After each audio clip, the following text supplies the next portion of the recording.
सुनाए बाबा होई वाला ब्रह्मचारी, आगा से कम ज्यादा देख ले पिछारी।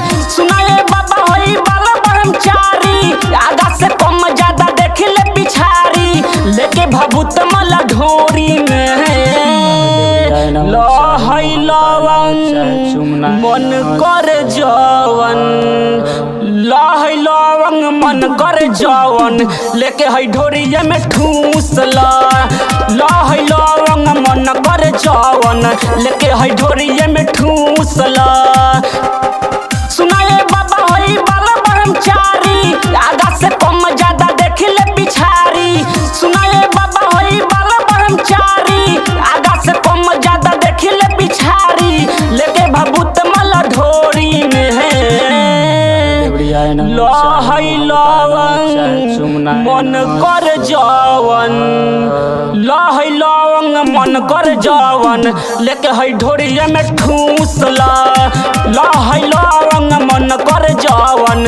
लेके हई ढोरिया में ठूसला।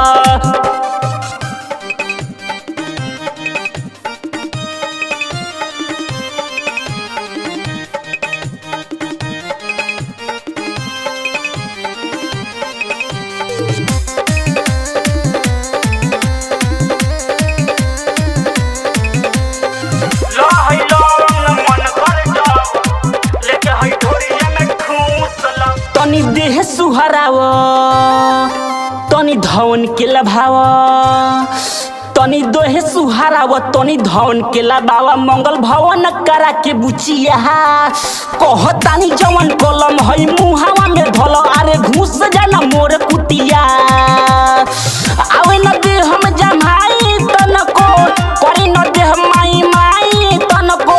आवे न दे हम जमाई तनको, करी न दे हम माई माई तनको। लेके तू मला दिल का चोरी में है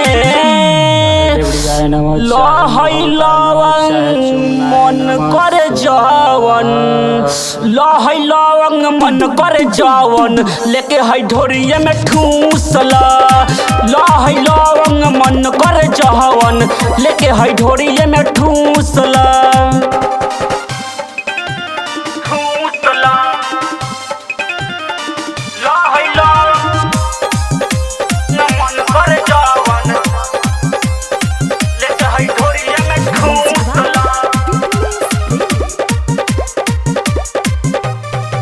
तनी डोरी सरकाव, नहीं मुँह बिचकाव।